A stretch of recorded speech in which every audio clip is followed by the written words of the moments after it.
Alam ko na. Anyways, may caller tayo. Si Jessie. Yan. Hello, Jessie. Hello po. Yan. Jessie. Pa.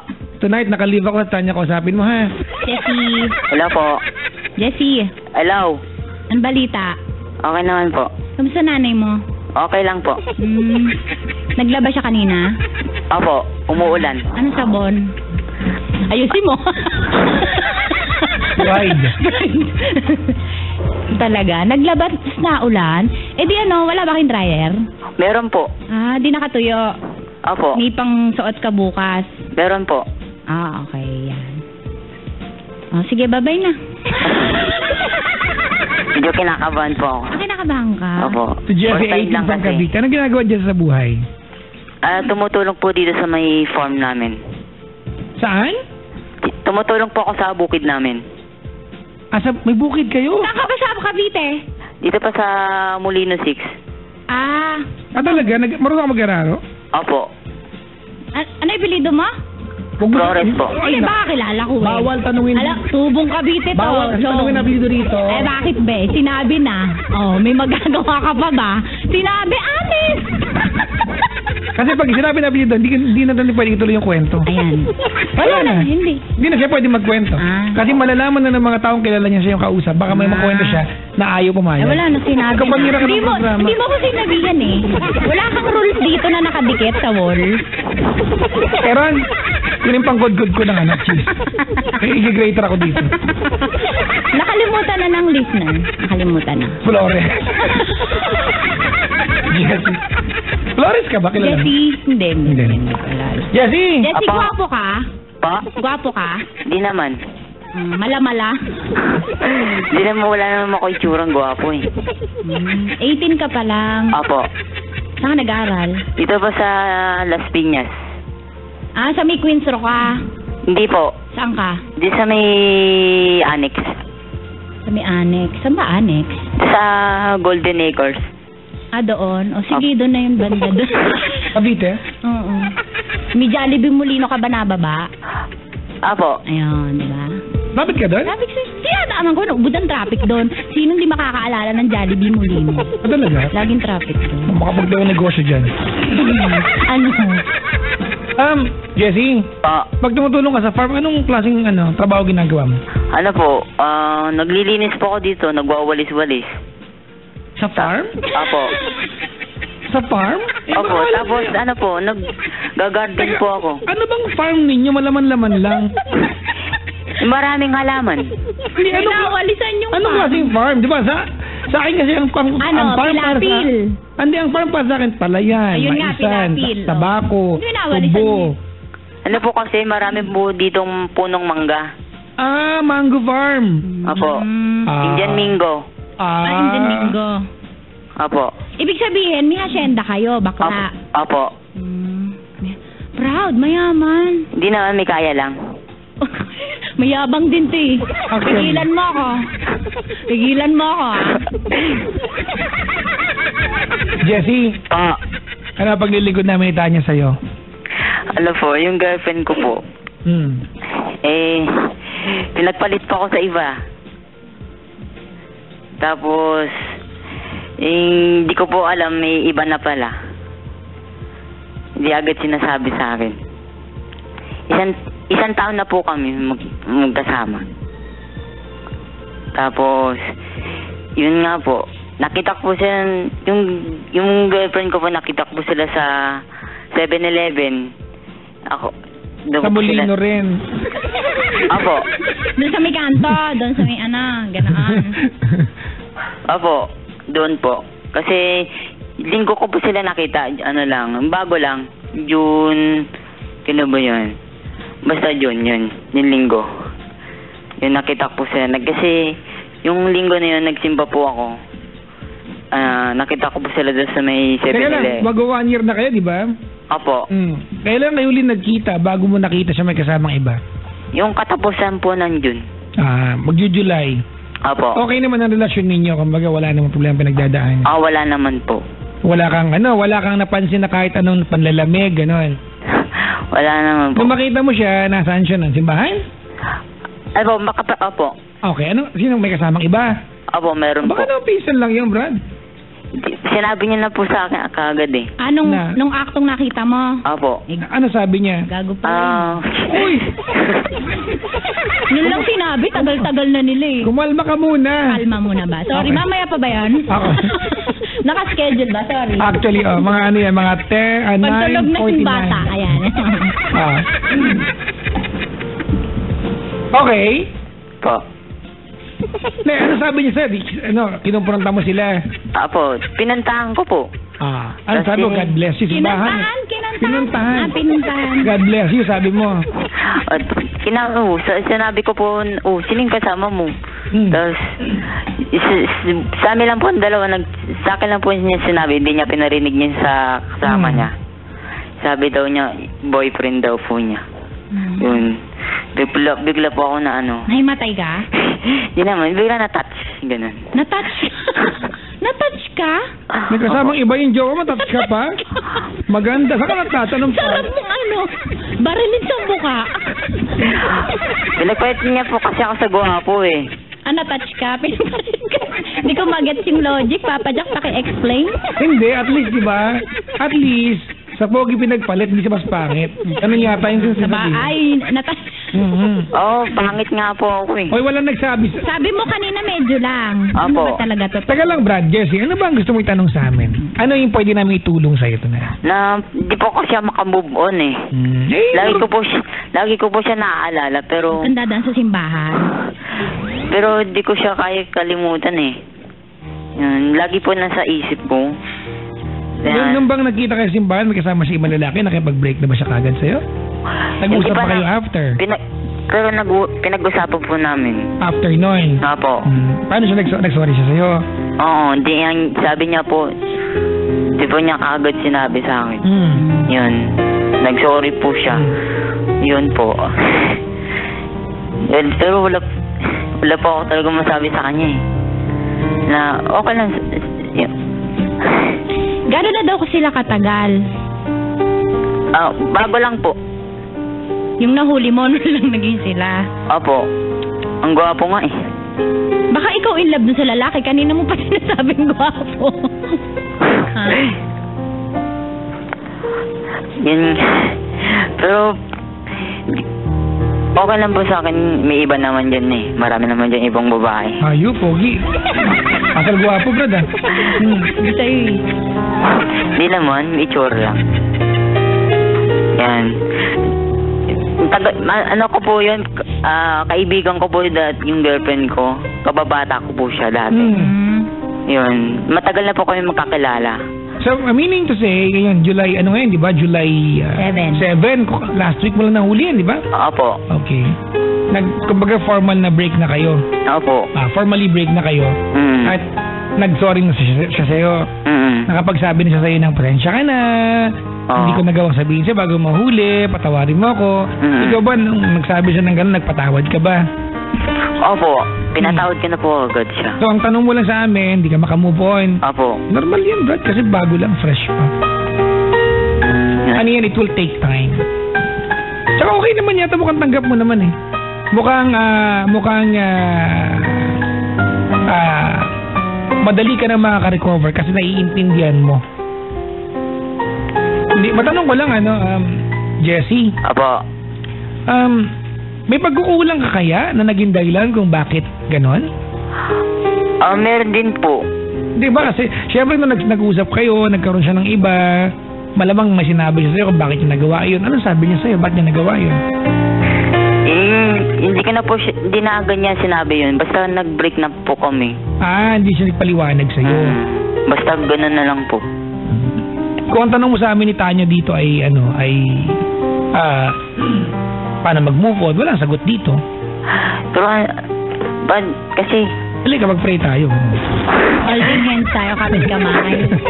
Ano po ako, isa pa akong born again. Magagana loob mo dyan, mag-pray ka lang. Ay naman pala eh. Isa pa akong dapat alam mo na agad yung unang-unang solusyon para paano mag-move on since Christian ka. Pupunta ka sa church, tapos anong Papa-Jack gagawin? Magpe-pray, ang gagawin doon. Magpe-pray. Paglinggo po, nakikita po kami sa church. Doon ba? Hanggang ngayon. Opo. Ah. Kasama pa rin niya yung boyfriend niya. Alam mo, Brad, na ganito, ano?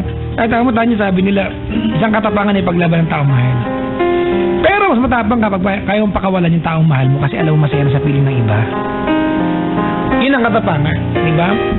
When you have the ability to let go and accept the reality that someone you love is happy with someone else. That is, di ba, yan ang katapangan talaga. Because that's more difficult to accomplish. Brad, honestly, kahit naman ang sabihin namin ni Tanya dito sa'yo, isa lang ending nito, wala ka naman choice kundi tanggapin. Kasi meron na siyang iba. Ang totoo niyan, wala ka na problema ngayon kasi walay na kayo. Oo. Pero, I keep on saying this, no? This is no longer a problem. This is a predicament. It's a reality. Gusto mo, bigyan ka na namin ng pagkakataon on air na lang na magpaalam sa kanya at magmensahe na lang. Sino po? Sa girlfriend ko po? Gusto mo sa nanay namin ni Tanya? Gusto mo ba? Sa nanay namin ni Tanya? Doon niya, Grace, nakikinig yung ngayon. Nag-lipstick pa po. Kapastor nyo. Bago matulog, nag-lipstick pa yun. Wala po yun. Hindi yung nakikinig sa radyo. Ay, yung jowa mo? Opo. Huwag kang mag-alala, maraming chismosa sa bundok. Oo, iti-tweet. Tama, totoo yan. Iti-tweet. Ngayon pa nga lang, Facebook ka na. Oo, nagte-text yun. Huy, kinukwento ka nung ex mo. Sabihin mo na. Kapitbahay ko lang po siya. Ayun naman pala di naririnig ka, natawag ka ngayon. Doon lang po sa likuran sa likod lang namin ng bakod. Nakasilip yun sa banyo. Nakating kaya din. Sa exhaust fan, nakasilip. Madumi na ilong nun ngayon sa ating itapadero. Puro agyo kamay nun, Brad. Gawain mo yung Tanya, no? Oo. Ba't mo alam? Kaya lagi may kulitiw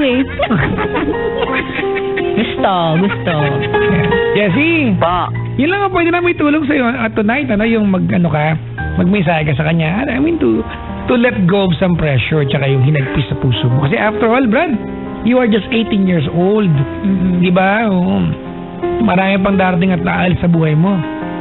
Come and go pa yan. Di ba? Nandun ka pa sa learning process on how to take care of someone nang sa pinakamaayos na paraan pag dumating na yung talaga nakalaan para sa'yo. Opo. Nabanggit ko lang naman. Tsaka di bali ng ikaw maloko, wag lang ikaw maloloko. Maganda May yan. good karma sa'yo. Oo. Good boy ako. Good boy ka. Opo. Di malapit ka ng kunin ni Lord. Huwag naman. Joke lang. Marami pa ako gagawin Magwawalis pa siya ng manggahan, sara ka. Ano pa yung sabi mo? Jessie? Pa. Ganito, ano ang first name ni girlfriend? Ex-girlfriend? Kulin po, Kulin. Kulin. Pagtanghaling DJ namin dito yan. Malaki mata niya. Maganda po yung kamukha po niya si Bea Alonso Maliit mata. Maputi. Maputi. Bakit ba ang Pinoy, Nag-project soap. Bakit ba ang pinimahilig tayo sa ganyan? Pag maputi maganda na. Kasi nga, yun yung pinroject ng media sa atin. Di ba? Pag maputi maganda na. Oo. Kaya nga nagluta ako Sa puti man lang, makabawi. Aminado yun. Makatabla-tabla man lang. Makatabla man lang sa mga Sige.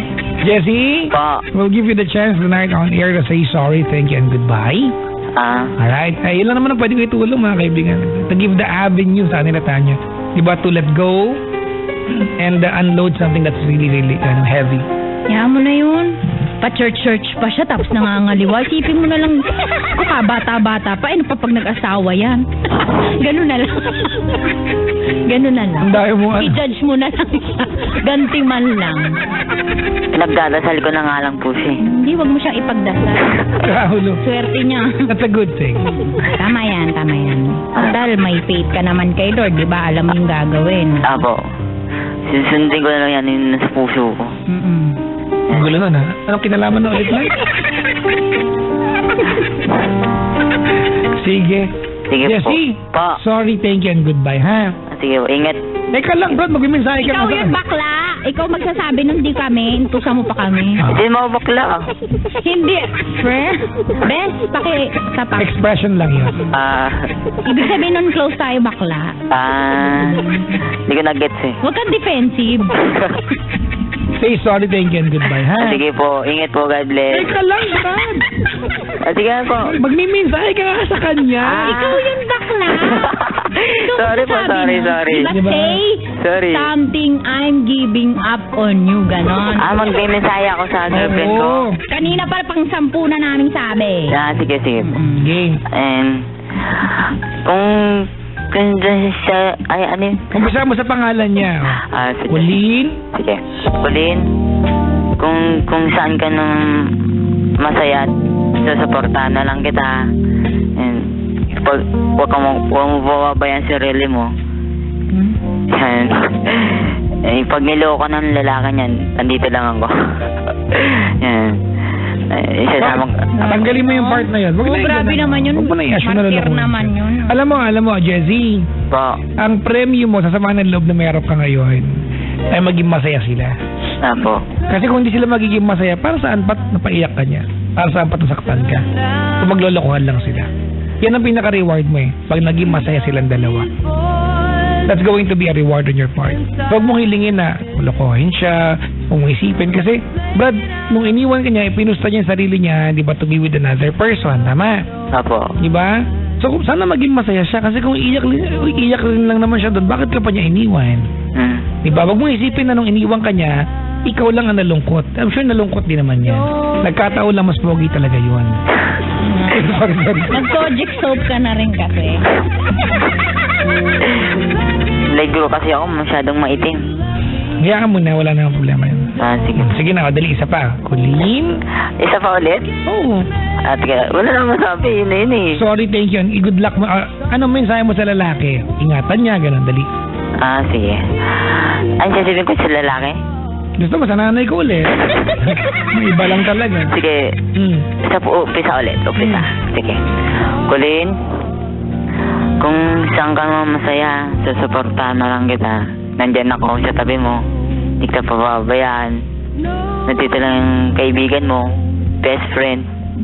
And kung mo pababayaan yung boyfriend mo, yan, masaya kayo niyan eh. Makatabi lang kayo ng bahay, huwag ka mag-alala. yun ang challenge. Classic talaga yun. Actually, alam mo, Tanya, ang classic dito, yung bagong jowa ang ang maiirita. Oo, kasi magkabit bahay lang kayo. Mag-ex kayo, di ba? Diba? Magsiselos yun. Yun ang panama mo ngayon, friend. Pero, Brad, bilang, alam mo, I feel like, good-hearted naman si Jessie. Mabait. So, bigyan mo sila ng kumbaga espasyo para umusbong yung pag-iibigan nila.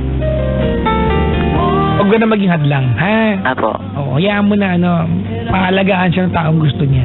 Kasi pinili niya yan, hindi ko pinili niya, di ba? Okay ka ba? Okay na. Jessie, kayong tatlo nasa church kayo sama-sama? Opo, lagi po yun. Sakit nun, Papa Jack, linggo-linggo. Nakikita mo sila na yung magkatabi. Well, kung nandun ka naman para magsimba, di ba? After a while. Hindi nga eh. Eventually. Nandun siya para magsimba, di ba? Joke lang. After a while. Diba? Doon po sila sa harapan, ako sa likod. Yun. Lahat na para makaiwas ka. Pero hindi ko po sila pinapansin. Si Lord lang inaano ko. Tama Oo nga. naman. Si Lord ang muna. Si Lord yung salita ni Lord, yung muna yung inaano ko. Talaga dapat, nagpunta ka doon para yun. Kaya nga, alam Kasi kung nagpunta ka doon para titigan siya, nag-Facebook ka na lang sana. Mas maganda, di ba? Pero alam mo, ang challenge dito, Tanya, kung paano mag-move on. Kasi kapitbahay. Paano hindi ba kasi naniniwala ko out of sight, out of mind? Paano mo kalilimutan? Araw-araw makikita ka na bumumug ka sa bintana ninyo. Lagi nga po kami nagkikita eh. Magmumug ka sa bintana, maghihilamos ka. Pag doon mo, andun siya, bumumug din. Para maka-move on kay isipin mo, hindi ka mahal. Magiging bitter pag gano'n. Hindi. Hindi man niya po ako pinapansin eh. Pag nagkikita po kami. Actually, naniniwala ko na pag naghiwalay kayo ng kahit sino minahal mo, ang isipin na masasayang bagay, kahit mapaiyak ka niya na okay lang yan. At least hindi ka bitter. You have to appreciate the good stuff other than the bad one. Mahal ba siya? Iniwan siya eh. Ay, pinapalit siya eh. Hindi naman tayo pwedeng i-judge na hindi siya mahal dahil iniwan siya eh. Baka lang na fall out of love. Diba? Ang bitter ka, napapansin ko sa'yo. Anya. Para salunga tayo, alam nga pareho tayo. Diba? Para iba lang. Maka-invento man. Makatulong man lang sa urbanidad. Ganun talaga. Diba? Ako Kung may yung alamin ko devil. nga bakit bitter ka, Hindi ako yung devil. bitter, di ba nagdadaanan ka ba? Wala, wag kang ganyan. Si Jessie ang topic. Alamin ko nga mamaya. Teka. Wag kang sasapak kita. Tapa. Jessie, Pa. sabi mo yan sa pastor nyo, humingi ka rin ng payo pag uwi ha. O minsan po kinakausap ko po yun. Minsan, pastor mo yun eh. Sabihin, ba't kay Papa Jack ka unang tumawag? Ba't di sa akin ako pastor mo, di ba? O, di ba? Opo. O. Anong pangalan ng pastor mo? Tatawa. Ano pa ako?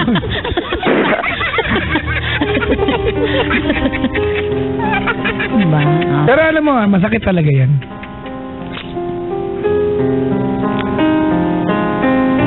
Okay ka lang, Jessie? Okay lang po, okay lang. Mm-mm. Kailangan ko ng advice eh. Wala kami natulog sa'yo. Ulitin natin kita. PTSD na po, okay lang. Okay na sa akin. Jessie, laki ng hasyenda nyo. Maganda future mo, kaya ibig sabihin, kung pangit man yung experience mo sa love life mo, marami pang dadating. Ano nang kinalaman ng asyenda sa Pinay? Hindi, kung si Lord nga hindi nagdamot ng hasyenda sa Ano ang hasyenda kinalaman nila. sa love life niyan? Oy, syempre, papadalan. Huwag kang babatuhin kita ng sapatos. Ano naman kinalaman ng- Jordan 4. Ano naman kinalaman nung nung asyenda sa pag-love life niya? Ay, may marami pa siya maakit. Era kunin mo yung blade, nakakamutin ako dito. Bigla ako ano kayo nalaman ng mga manggahan nila sa love life niya?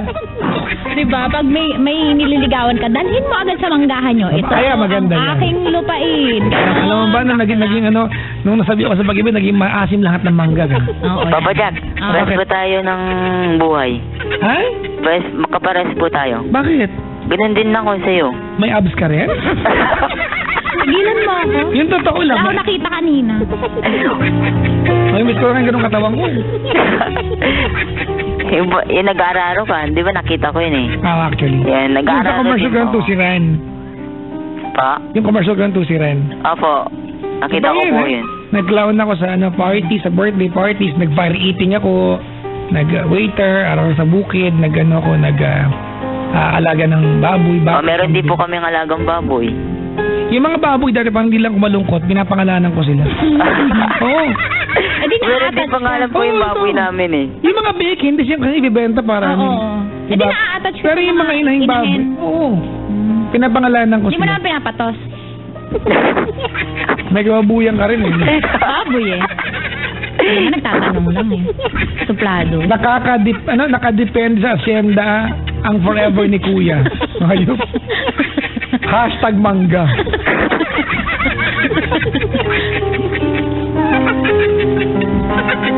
Ay nako. Jessie! Pa. Mag-aaral ka mabuti ha. Opo. Alright. Alam mo, Brad, hindi naman si Kulin ang huling mananakit sa'yo. Meron pa. Opo. Kaya, that's a guarantee.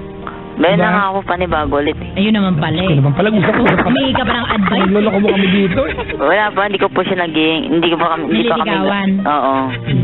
Crush mo pala. Um, Taga-church nyo din yan. opo. Sige, turuhugin mo lahat ng taga-church. Maganda yan.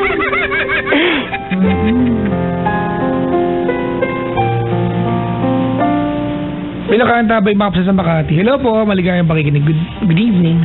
Mobile 131-134-128-130. Hello po. Si Bulo Panganiban Bravo 6WM Oliveros. Mga taga first shift ng Mapsa. Sabi ni Filosofo. Jessie, thank you for calling the show. Salamat din po.